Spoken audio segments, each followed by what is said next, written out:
All right, so we've discussed a lot of the foundation of how to pretty much start a model, whether we want to predict or have some inference. Either way, we need to start with some base level model. Now, we want to know, we chose a model, how accurate is that model? Is it a good model? So if I have data that's here, here's maybe x, I, doesn't really matter, it's just a general case. Something like this. This is my data. These are my data points, right? For some xi, I have the response variable. We can see that generally, and intuition at least is telling us that as xi moves up, as xi increases, yi will increase, but at a lower speed. So the slope won't be quite 1. Maybe it'll be something like this. This is just a hypothetical example, toy example I just generally made up. Okay, but we want to know what's the quality of fit of my model. So here's my model. This is my f. We want to quantify how close is my predicted response. This is my estimate for f. How close this response is to the true response, which is actually the data points, right, the y. So we want to take yi, which is, let's say for this case, it's just each data point in terms of y, and we want to subtract my estimated value at the xi point. So for this point right here, okay, yi is this. So this is yi, this is y. Let's just call it the first point. Okay, first point. Okay, that's y1. In this case, my estimate evaluated at x1. So at x1,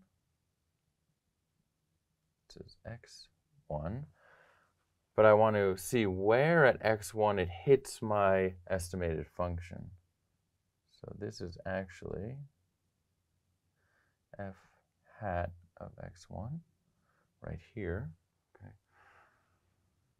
How close is my model, my f hat estimated function, how close is this to resembling the actual data? We need a way to quantify that quality of fit. So one way to do that is to take the mean squared error. So here, the difference between the true value and my estimated value, we'll call the error, right? That's the error part. That's this part right here. Mean squared errors, so we need to square the error. We don't want to have to deal with negative and positive here, because a big negative error would cancel out a big positive error, and you'd be under the impression that your model is amazing, where in reality your model is actually very bad. You just have a lot of negatives canceling out a lot of positives. We don't want that. We want the big negative to turn into a large, it's very bad to have a large negative error, so we want that to show. It's very bad to have a large positive error. We want that to show. So we square it to deal with this. It does two things. It gets rid of the negative and the positive errors canceling out. That's one thing that this squared term does. That's nice. The second thing that it does, which is very nice, is that it amplifies errors that are very large. So if your error is 2 squared will give us 4. Okay? Not too crazy of an increase. If your error is 10 squared will give us 100. That is a massive increase from my original 10. So from 2 to 4, it's a small bump because I started with a small error. From 10 to 100 is a very large error because I started with a large error. So it amplifies errors, which we want because we don't want to be that far away from our true value at any given point. Right? So we have our squared error, and then if you sum up a bunch of things and then divide by the number of things, you're going to get the average or the mean. So it's a good way to think about decomposing this into what it actually is represented by, a mean squared error or mean square error. Okay, so we take the mean or the average of the error squared, and that's what's happening here. And in general, it's just talking about these deviations that occur between the actual data and my estimated function. These are the errors.